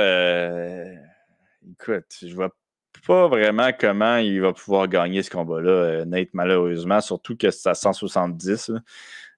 En plus. Ça va être extrêmement, extrêmement difficile. Fait que, mais tu sais, ça fait parler. C'est correct. C'est juste que c'est un drôle de... Tu as l'impression quand tu vois des fois un couple dans la rue, tu te dis, il me semble qu'ils sont weird ensemble. Ben là, c'est un peu ça. Moi, je me dis pas ça, là, mais je crois. Tu es en train de dire que je juge, mais pas toi. Ouais, OK, c'est fair. Mais oui, ça va être un combat de 5 rounds. Fait que on va regarder ça aller. Sinon, on a des petites nouvelles en rafale. Il reste plus beaucoup de choses parce que c'est une semaine tranquille. Il n'y a pas de gala du UFC en fin de semaine, d'ailleurs. Fait que on aura un petit break de pool en même temps. On va parler un peu de chez vous. On va parler de la PFL rapidement. Encore une fois, on parle un petit peu de trucs sociaux et de crypto-monnaie. Je ne sais pas si tu veux un peu nous lancer là-dessus, là, mais c'est sorti officiellement aujourd'hui. la PFL, les tokens PFL sont sortis et c'est déjà vendu, ça s'est vendu comme des petits pains chauds. Oui, ça s'est vendu comme des petits pains chauds, puis on en a parlé un petit peu avant. Puis toi, tu m'as expliqué qu'il y a eu des problèmes, par exemple, pour vendre les tokens. Des problèmes techniques. Oui, des problèmes techniques. Oui, en fait, ce qu'on disait, c'est que l'achalandage pouvait être à peu près de 20 à 30 fois plus grand que normalement. Ça n'a pas bien été du côté des serveurs, etc. On pourrait peut-être en reparler en profondeur dans une autre émission parce qu'on a une petite tendance à s'en aller un petit peu vers des trucs le fun de MMA crypto. Mais oui, ça a été compliqué. Ils avaient 250 000 tokens au total à vendre. Finalement, il y a des gens qui en ont eu avant, qui ne devaient pas en avoir, etc. Ils ont sorti tout ça et ça a pris 10 minutes, c'était vendu au terme de ça. Et il y aura d'autres tokens qui vont sortir plus tard. Je ne sais pas si ça vous intéresse, mais peut-être c'est socios.com. Je mettrai le lien si c'est des trucs qui peuvent vous intéresser. Ouais. Je sais que toi, tu semblais dire que même l'équipe de PFL ne suit pas tant. C'est pas tout le monde qui suit un peu l'aventure avec les socios. Là. Les personnes à qui je parle, je pense que c'est pas leur domaine. Là. Mais moi, qu'est-ce qu'ils m'ont dit, c'est que, un petit peu comme tu disais, il y a 250 000 tokens qui vont être released, qui vont être vendus à 2 piastres le token, mais c'est pas des NFT. C'est vraiment des tokens. Donc, tous les tokens sont pareils. Ouais. Fait que c'est pas des pièces d'or. C'est vraiment. Je suis pas sûr de comprendre vraiment à quoi ça sert, ces tokens-là, là, mais c'est comme un. Tu vas pouvoir peut-être l'expliquer un petit peu plus après, là, mais c'est ça. C'est comme du Bitcoin, mais peut-être avec un petit peu moins de. En fait, t'as raison. C'est juste comme. En fait, il y a plus d'affaires que tu peux faire, mais c'est weird un peu. C'est que t'encourages ton équipe, parce qu'il y a beaucoup de clubs de soccer qui font affaire avec eux. C'est très européen. D'ailleurs, ça vient de là. Si tu es un fan d'une équipe ou de la PFL, par exemple, tu peux te procurer des tokens. Ces tokens-là vont te servir. Ils ont une valeur monétaire qui peut monter et descendre comme n'importe quel marché boursier ou bien de la crypto. De un. C'est basé sur Chiliz, qui eux-mêmes sont une layer de ETH, en tout cas. C'est un layer de ETH, ça? Oui, absolument. Ce qui m'a causé un pépin que je parlerai une autre fois. Là, qui est chum de Ethereum. Fait que ça, et après ça, les tokens, ils vont, entre autres, te permettre de voter pour des trucs. Par exemple, la PFL a annoncé que pour le PFL 1, qui va sortir en avril, les gens qui ont des tokens PFL pourront voter pour savoir qui ils veulent dans le main event. Okay. Moi, je te dis, OK, check bien ça. OK, on prend le contrôle de ces tokens-là. On met chaque événement en main event. mais tu sais, tu vois le genre d'affaires que c'est. C'est des affaires. En tout cas, moi, je pense que c'est cute. Puis que si c'est un combat qu'ils veulent pas, il sera pas en main event. Là. Je garantis. Check bien ça. Check bien ça, OK? Check bien ma stratégie incroyable. Toutes les fucking boosts que je vais faire à PFL, je vais juste acheter des PFL tokens. Là. Mais il faut qu'il y en ait, parce qu'il n'y en a plus, là. Le monde va en vendre, là. Je veux dire, tu sais, là, il est en vente à 2 piastres. Ouais, puis après ça va monter. Après ça va monter, ouais. C'est ça. Fait que je vais toutes les acheter, là. Puis je vais prendre le contrôle de PFL. Tu vas te mettre en main event à chaque fois, c'est ça? Toujours en main event, même quand il y a des heavyweights, si ça toujours moi. En main event. Bon. Quand je me bats pas, je vais juste faire un show d'humour en avant, des blagues pas drôles. Mais c'est toi qui es là tout le temps. Toujours moi qui est là. Je vais mettre dehors les commentateurs, je vais rentrer ça, ça va être juste francophone, cette affaire-là. Mais il y a plusieurs, ça sert à ça, ça sert à tu peux avoir, par exemple, parce que l'UFC aussi fait affaire avec cette compagnie-là, mais il n'y a rien de sorti encore. Fait que ça, c'est un autre truc qui pourrait peut-être vous intéresser. Mais par exemple, les gens qui ont des tokens pourraient être admissibles à acheter des billets VIP qui ne sont pas release à tout le monde, par exemple. Ou avoir des taux préférentiels sur de la merch, sur des trucs. Ça sert aussi à ça. C'est pas défini très bien. À date, c'est... Pour vrai, moi, j'en ai acheté quelques-uns, ça coûte rien, là, ou du moins en ce moment.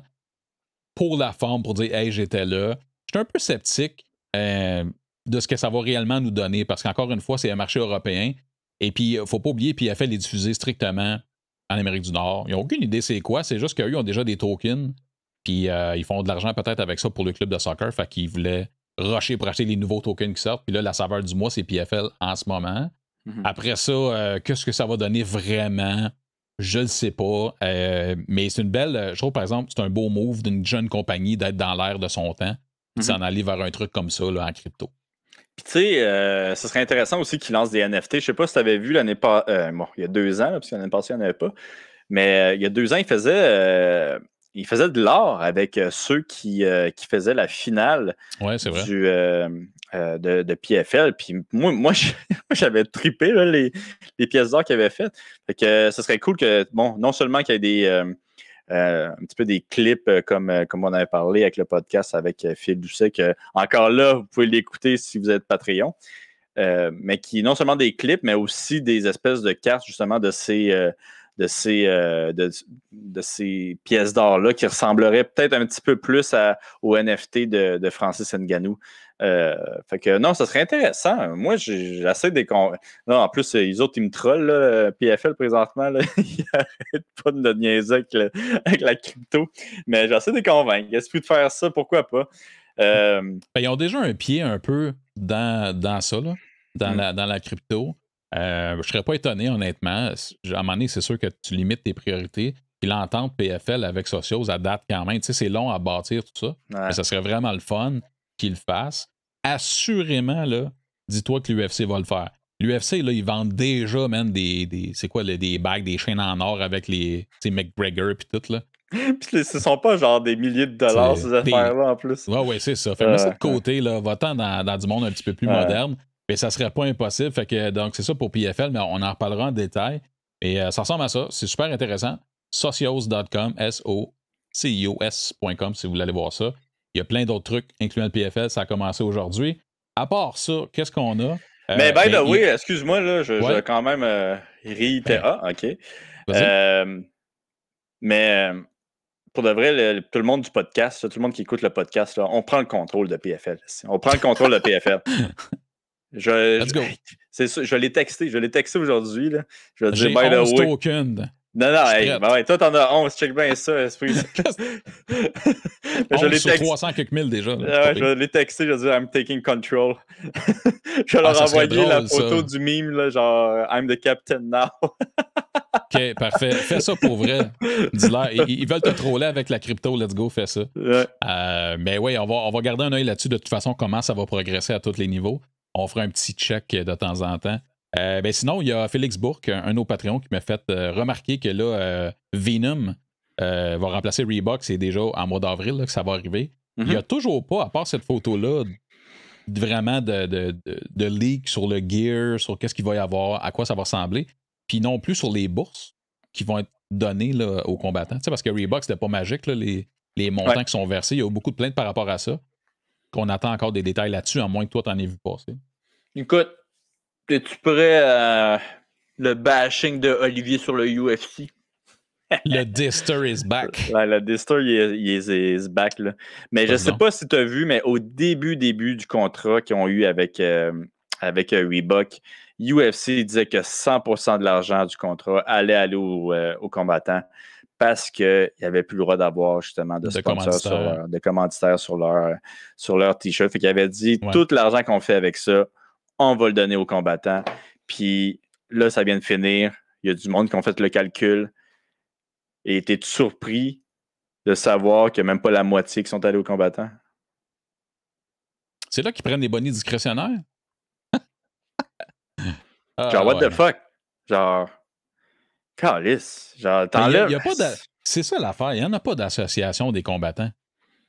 Fait qu'ils font ce qu'ils veulent. Ils ont le feu vert. Même si publiquement ils disent quelque chose.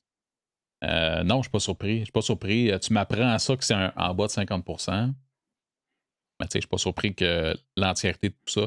Puis tu sais, clairement, tu as raison. On a enlevé la possibilité aux gens de faire de l'argent avec le propre commanditaire pour faire moins. Mais en plus, ils te donnent la moitié de ce qu'on t'avait promis. C'est un peu ça, dans le fond. Ouais, moi, je trouve ça dégueulasse. Là. Puis, mais bon. Fait que t'as pas d'espoir pour Venom parce que Venom n'a rien à voir là-dedans. Là. C'est vraiment l'UFC qui distribue après ça. Mais en tout cas. Bien content de pouvoir mettre mon QR code sur mon t-shirt. Hey, savais-tu quoi? J'ai reçu du cash. Ah ouais? Ben oui, j'ai même pas. Tu sais, j'ai mis un Mon QR virement a code. passé? Ouais, ton virement a passé.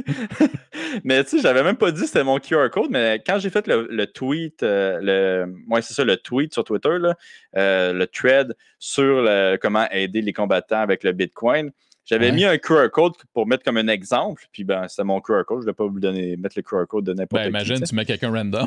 Ben, c'est ça. Puis là, le gars, il est comme Yes! Mais j'avais mis le mien, mais j'avais pas dit que c'était le mien. J'avais pas dit, genre, donner du cash là, puis n'importe quoi. T'avais pas fait de sollicitation, dans le fond. Aucune sollicitation. Moi, je prévoyais faire ça prochainement. Mais, ouais, hey, j'ai-tu dit quand j'ai reçu? Ah non, je t'attends. Je t'écoute, là. Ok, fais juste deviner. Devinez. 250. 700 piastres. Wow! J'étais comme, what the fuck? Mais là, on parle d'une personne? Non. Plusieurs versements? Ouais, plusieurs versements. Fait que, mais moi, j'étais étonné, là. Ben, good shit. Parce que j'avais pas regardé ça. J'avais complètement oublié. Puis, finalement... Tu es en train de dire que t'es trop crypto-rich, que tu sais pas quelle transaction qui rentre? non, mais ça, c'est... Moi, j'avais mis ce wallet-là tout seul. J'ai rien dans ce wallet-là. Fait que j'étais à 0-0, là. Puis, crime, là, je me lève, je regarde ça. Tabarnak, 700 $. OK. C'est bien cool. Fait que, écoute, l'idée fonctionne, même quand je l'ai pas dit que c'était ça mon QR code. Fait que là, j'espère que prochainement, bon, c'est dommage, je vais pas me battre, là. Mais même là, je suis en pourparlers avec un couple de compagnies, justement, par rapport à ça. Fait que j'ai bien hâte de donner plus de nouvelles là-dessus, là. Ben, je suis bravo, bien excité. C'est le fun en plus, c'est que tu arrives avec dans ces meetings-là où tu vas parler, tu vas dire, hey man, ça fonctionne. Comme, ben oui, c'est ça fonctionne. Sans sollicitation, sans rien, juste de dire, écoute, voici ce que j'aimerais faire. T'en as reçu. Ben ça, c'est cool. Puis tu vois qu'il y a un public pour ça. Dans le fond, tant qu'à donner de l'argent ailleurs pour des trucs, des causes qui leur tiennent moins à cœur.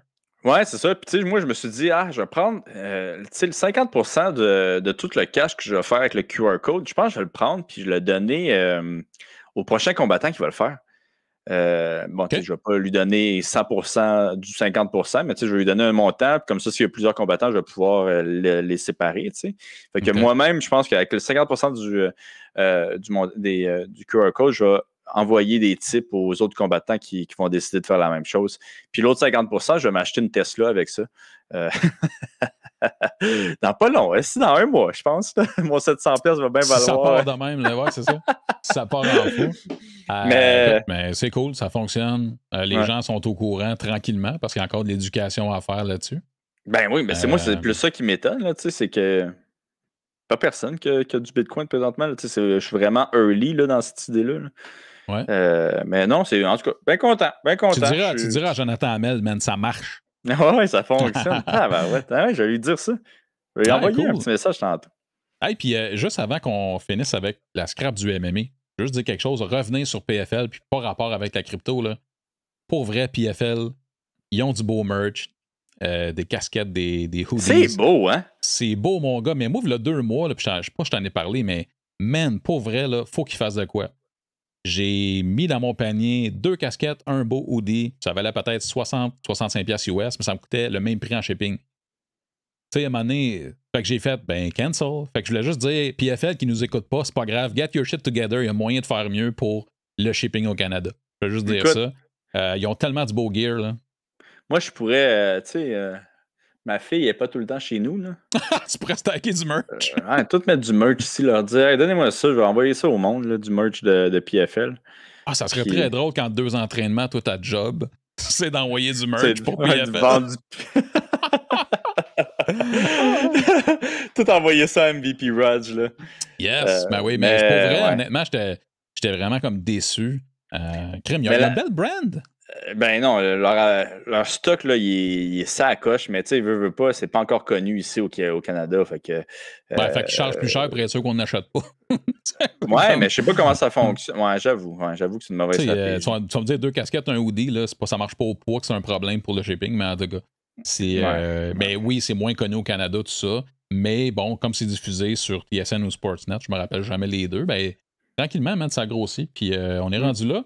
On commence la scrap du MMA avec Conor McGregor qui suggère la création d'une McGregor Belt fait par l'UFC. Je sais pas si tu as vu ça passer en quelque part. Puis c'est qui va pouvoir se battre avec ça? Pour ça. En fait, toutes les pour le McGregor, combat genre? contre Poirier, je sais pas. C'est pour son combat avec Poirier, c'est n'importe quoi. C'est Conor McGregor. Et en plus, il spécifie qu'est-ce qu'il voudrait avoir sur la bête ou les couleurs ou peu importe les rubis. Puis, il est bien piqué, là. Il va avoir 12 rubis pour le 12 de son drink, man. Ouais, fait que là, il donne ses suggestions, là. Yellow guard, emerald possible, might be ouais. OK. Tu sais, c'est drôle parce qu'il dit qu'il est open pour les suggestions de design. Tu sais, comme si c'est genre l'inverse, c'est l'UFC qui est intéressé à faire ça et non lui. En tout cas, je trouve ça. Tu sais, c'est Conor, là. Du bon trolling, man. Du beau travail, ça. Du beau travail. Ouais. Puis sinon, là, c'est de la scrap, mais c'est light, Oli, OK? C'est pas de la scrap. Mais là, c'est parce qu'il y aura le combat de Sanchez contre Donald Cerrone. Puis ça sera le dernier combat de Diego Sanchez, à moins qu'il y ait quelque chose qui change. Je trouve ça drôle parce que là, il dit là, je veux sortir Cowboy, je veux l'envoyer à la retraite, tout ça. Puis là, Diego est Diego en ce moment, puis ça me fait vraiment rire, tu sais, de voir que, je sais pas, il est comme en cabale, il essaie de vendre le combat. C'est comme si c'était un combat de lutte où le perdant quitte. C'est comme quelque chose de même.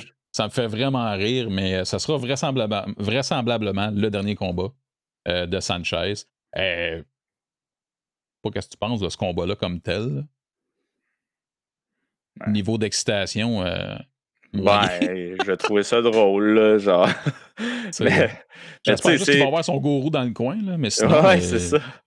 Mais, tu sais, c'est un petit peu weird, là, de dire, genre... OK, ce combat-là, si tu perds, tu vas à la retraite, mais triste. Puis si tu gagnes, tu vas à la retraite, mais content. c'est vrai, pareil, hein? Tu sais, je pense que ce soit un ou l'autre qui perdent, le UFC vont juste dire c'est fini, là, tu sais. Ouais. Fait que j'ai l'impression que c'est pas mal ça. Dana aime beaucoup Cowboy Cerrone, mais ça fait longtemps qu'il dit là, ça serait le fun que. Que t'arrêtes. Mais généralement, Dana a été assez ferme. Là, quand même Chuck Liddell, à un moment donné, il a fait non, garde, c'est fini. Quand c'est des gars qui aiment beaucoup, comme ça serait le fun que ça soit le dernier combat des deux combattants, je pense. Mais dans l'UFC. Avec Chuck, mon souvenir, c'est qu'il lui donnait une paye.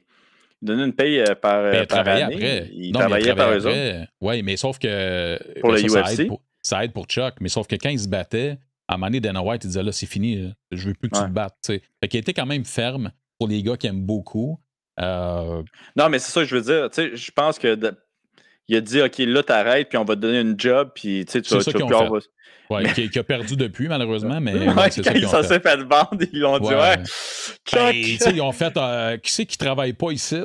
c'est ça. Qui c'est qui n'est pas essentiel ici, puis ils ont coupé Chuck Liddell, c'est ça qui est arrivé. Parce que c'était vraiment une paye d'amis pour Dana White, d'un gars dans qui il avait confiance, puis il voulait que, qu'il soit capable de vivre. Colin, je sais pas, je connais pas ses dépenses. Puis c'est un beau move, un beau geste, mais quand ça a été vendu, ça a été le premier à prendre le bord.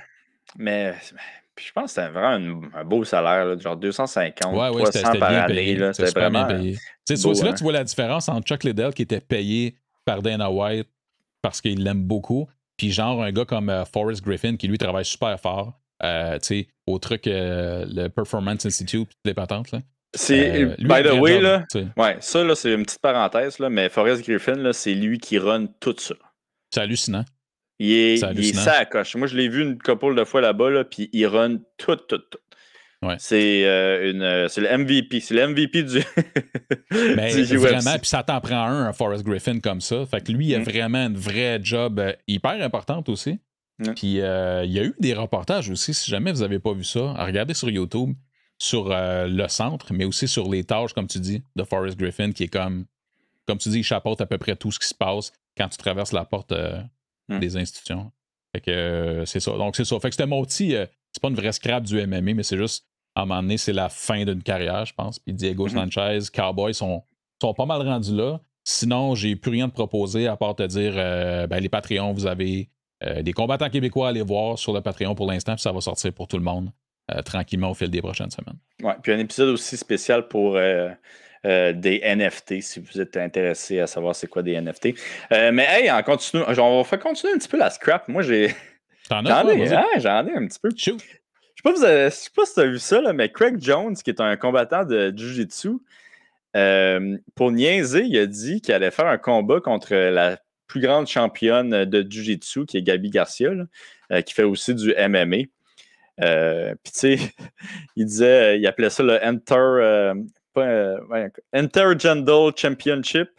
Non. Ouais. Nice. Puis, fait que homme contre femme. Puis, tu sais, au début, ça a commencé comme une joke. Puis là, il avait dit, ça se posait se passer en fin de semaine. Puis là, il avait dit, ah ouais, connectez-vous, là, ça va être gratuit pour tout le monde. On va le mettre ça en live. Puis, tu sais, les deux, ils s'envoyaient chier, là, Gabi, puis. OK. J'ai Gabi. pas suivi ça. Ah ouais, non, c'était vraiment drôle. Puis, tu sais, Craig Jones, c'est un gars qui se prend pas au sérieux, puis il est quand même très, très drôle. Là. Puis, Craig Jones, qui est l'éternel numéro 2 en Jiu-Jitsu, là. Fait que, tu sais, c'est vraiment un des tops au monde, là, Craig Jones en Jiu-Jitsu. Fait que, non, c'est vraiment. Moi, ça m'intéressait. J'étais comme. Parce que, tu sais, Gabi, là, elle doit peser 200, 230, plus que ça. 260 livres, je dirais. Fait que, tu sais, c'est une madame, là, bâtie, musclée, une athlète, là, elle a détruit toute la compétition chez les femmes. Fait que, ouais, il voulait faire ça, puis l'événement allait se passer. Qu'est-ce qui est arrivé? Des Wolf Tickets. Ils n'ont pas rien vendu, mais c'est des Wolf Tickets quand même. Ils ont dit, écoute, la blague, ça a commencé par une blague. Il y a eu tellement un gros engouement qu'on va être obligé de le faire, mais sur une autre... on a eu des offres, là, en gros, qu'est-ce qu'on dit? Là? On a eu des offres de promotion qui veulent chapeauter ça, qui veulent vraiment le faire. Fait que ça va pas être aujourd'hui. Puis, ils ont fait comme une conférence de presse. Puis, que ça... Craig Jones, il était comme déguisé en white trash, là, avec une bière. N'importe quoi, là. Ben ouais, avec une bière, avec un bandana rouge, avec un tank top. Gabi qui capotait comme, c'est quoi ça, cette affaire-là? Ils ont fait finalement un tournoi de bras de fer que je vous invite à aller voir. Je ne vais pas vous spoiler qui a gagné. Là. Mais ouais, non, moi j'ai trouvé ça ben drôle. Puis ouais, le combat va se passer. Ça s'est juste pas passé en fin de semaine. Puis écoute. Comme quoi, n'importe quelle idée peut se mener à quelque chose de concret. Ah ouais, eux autres, ils trouvaient ça bien drôle, les deux, puis finalement, ça a grossi, puis écoute, ils vont probablement se faire payer pour ça. Ben, tant mieux, bravo. Ben oui, bravo. Puis, tu sais, Craig, moi j'avais roulé avec lui là, au DDS, là, dans our Dead Squad. Il est super bon, là. C'est vraiment un des meilleurs au monde. Là. Il est vraiment extrêmement de haut niveau. Là. Fait que ça va être bien intéressant. Puis en parlant de DDS aussi, je ne sais pas si tu as vu dernièrement. En parlant de DDS, mais pas dans la scrap du MMA, par exemple. Là. Je te laisse y aller. Ouais. Mais je pense que, je ne sais pas si tu as vu, mais Gordon Ryan qui a signé avec ONE FC. Oui, absolument. Pour et le Jiu-Jitsu et le MMA, si je ne me trompe pas. Ouais, fait que tout le monde disait il va commencer le MMA, incroyable. Ce que j'ai compris quand j'étais là-bas, c'était pas dans les plans encore. De signer ou pour le MMA? Non, pour le MMA. Okay. Fait que, tu sais, c'était vraiment là, pour faire du Jiu-Jitsu. Il voulait faire des super fights en Jiu-Jitsu pour One Championship. Fait que présentement, c'était pas dans les plans de faire un combat de MMA. Fait que ça va être intéressant si peut-être que ça se peut qu'il change d'avis. Mais là, penses-tu que One ont juste annoncé ça comme ça parce que ça paraît mieux? Tu sais, comme de dire ça va être Jiu-Jitsu, mais MMA, parce que c'est MMA qui, entre guillemets, est le business. Là. Ouais. Mais... l'impression, tu sais, que j'ai, c'est que, un, ils veulent faire parler un peu, là, puis deux, ils vont sûrement essayer de le convaincre de faire un combat d'MMA pour eux autres. C'est ça l'impression que j'ai. Puis la raison pour laquelle, évidemment, sa vie, elle tourne pas autour du MMA, là, à Gordon Ryan. Là, et tu vois ça comment, tu sais, comme... S'il n'y a pas d'intérêt tellement de sa part, il ferait comme peut-être un combat ou, tu sais, il veut pas faire carrière, là, de ce que tu as compris là-bas, là. Ouais, c'est ça que j'ai compris, là. Puis, tu sais, Gordon, là, il est multimillionnaire de Jiu-Jitsu, là. Multimillionnaire. Qu'est-ce qui est rare, là? Qu'est-ce qui est extrêmement rare. Fait que, tu sais, est-ce que ça vaut la peine de risquer ton espèce d'aura d'invincibilité que tu as en Jiu-Jitsu puis d'aller en MMA, tu sais? Pas sûr que ça vaut la peine, parce que non, j'avoue, surtout qu'en plus, tu vas te faire cogner dans la face, là. C'est ça, il n'est pas habitué. Puis, on l'a vu avec Roger Gracie qui avait fait ça. plus grand champion de Jiu-Jitsu jamais, qui a jamais existé. Décoré. Ouais. Décoré. Puis, my God, il se fait battre en MMA. Puis, je veux pas, il y avait vraiment une aura d'invincibilité en Jiu-Jitsu. Puis, même moi, je regardais ça, je suis comme, man, ce gars-là, il est invincible au sol. Malheureusement, en MMA, ça n'a pas été si bien. Même, il s'est fait dominer, je pense, contre. En tout cas, il s'est fait dominer au sol, là, à mon souvenir. Ça doit être weird, hein? Tu sais, quand t'es habitué directement dans le monde du Jiu de faire ce que tu veux, être dominant, puis là, t'arrives en situation d'MMA, puis au sol, ça se passe pas comme tu voudrais. Ouais, mais tu sais, qu'est-ce qui est arrivé, c'est ça. Qu'est-ce qui est arrivé, c'est que. Mais il s'est fait frapper. Non, même pas. C'est qu'il s'est fatigué. Premier round, il domine au sol, puis là, 2, 3e round, il se fait. Manquait de gaz. Ouais, il manquait de gaz, il se faisait amener au sol, frapper. C'était contre qui? C'était contre le Marine. Comment il s'appelle? Ah oui, Brian Stan? Non. My God, son nom m'échappe. Il s'est battu contre Michael Bisping à Montréal. Caroline, peux-tu croire que je me souviens de ça? Mais je me souviens pas de son nom. Mais la soirée que je me suis battu en finale de Tough, il se battait contre Michael Bisping contre lui à Montréal. À Montréal, à Québec, excuse-moi. OK, non, ça m'échappe. En tout cas, le monde va aller voir par eux-mêmes. Là. Mais tu sais, c'est ça. Je trouve pas. Je suis pas sûr qu'il va aller en MMA. Peut-être un combat qui serait intéressant, ça serait contre le gars qui a giflé dernièrement. Ouais, non, j'avoue quelqu'un qui n'a pas de track record non plus de professionnel MMA, tout ça. Là. Ouais. Mais je pense qu'il s'était déjà battu en MMA, ouais. En niveau professionnel, OK. Ouais, niveau professionnel. Mais sinon, tu sais, il y a du Jiu-Jitsu de slap, là, comment ça s'appelle? Fighting Jiu-Jitsu, ça a été cool aussi. Mais bon. Mais pour vrai, je vais t'avouer que ça fait déjà 2-3 semaines là, que ça a été annoncé. Mm-hmm. Puis quand j'ai vu que c'était pour le Jiu-Jitsu et pour le MMA, j'ai fait « Ah, nice! » Puis là, tu me dis « Ça n'arrivera pas le MMA. » Je suis comme « Ah! » Je dis pas que ça va pas arriver, c'est juste que c'était pas dans les plans présentement, là, quand je suis parti de là-bas. Là, j'ai l'impression qu'il se concentrait vraiment sur... Gordon Ryan, à peu près? Il est jeune. Il doit avoir 26... Genre ton âge? Ou... Okay, non, pas mal. 26, 27 ans. Je m'en souviens. Hey man, je me souviens que je roulais avec lui, là, quand il devait peser 175, peut-être pas, 185 livres. T'sais, il était un petit bonhomme, là. Ouais, relativement, ouais. Ouais, puis tu sais, on faisait des rounds, puis c'était quand même serré. C'est fini ce temps-là? Puis maintenant. Que même son petit frère, il me pète, là. Ah ouais? Ouais, son petit frère, là, qui lui aussi, il va devenir qui est déjà extrêmement bon, là. Ils sont vraiment, vraiment de haut niveau, là. Fait que non, malheureusement, avec son petit frère, j'ai pas eu des bons rounds comme j'ai eu avec lui. Ouais. Il a sauté cette étape-là. Fait que non, c'est ça. Moi, l'impression que j'ai que si ça arrive, ça va pas être prochainement. Mais ça se peut que ça arrive. On sait jamais. Excellent. On va regarder ça aller certainement. Yes. Avais-tu d'autres sujets, d'autres scraps? Tu nous envoies-tu vers la fin? Qu'est-ce qu'on fait? Je pense que c'est fini, Capitaine Awesome. Je pense que c'est fini.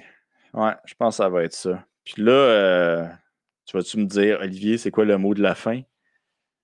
Toujours. OK. Il n'y en a pas de mot de la fin, man, aujourd'hui. Je pensais que c'était ça, mon mot de la fin. Non, mais pour de vrai, pour les Patreons, devenez Patreon. Non, attends. Pour les non-Patreons, devenez Patreon. T'as vu comment je suis, en tout cas. Les non-Patreons, devenez Patreon. On a 3 épisodes super présentement qui sont disponibles. Un avec Charles Jourdain, qui est un épisode controversé. Un deuxième avec Corinne Laframboise. Et un troisième avec Phil Doucet, qui nous parle de NFT. Puis prochainement... Puis Eman, que tu oublies tout le temps, même si c'est public, ça ne me dérange pas. What the fuck, il est public? Moi, je parle des Patreons. De notre gang de Québécois. Let's go. Ouais, mais Eman, il est public pour tout le monde. Là, puis c'était bon. Ouais. C'était une super bonne entrevue. Il est super génial. Ouais. Puis, tu sais, prochainement, on va essayer d'avoir d'autres invités. Fait que, c'est ça. Pas de spoiler. Pas de spoiler. Surtout qu'on n'est pas sûr des avoirs. Fait que... Exactement. Fait que non, c'est ça. Si vous voulez encourager le podcast, ça se passe sur Patreon. Et un gros merci. Là, je suis bien content. Là, j'ai passé toutes les Patreons, justement. Je les ai toutes nommées. On est à jour. Fait que je suis super content. Romy Langlois, t'es notre boy. That's it. Excellent. Ben, passe une bonne semaine. Congé du UFC ce samedi. Fait qu'on va. On verra ce qu'on fait la semaine prochaine. Mais on n'aura peut-être pas de culturé ou est-ce qu'on va voir selon les nouvelles. Mais on sera jamais bien loin. Fait que je te souhaite une bonne semaine là-dessus, mon boy. Tu es en train de faire, tu te reposes, puis on s'en reparle. Yes. Puis by the way, fake news, Pat. Fake news.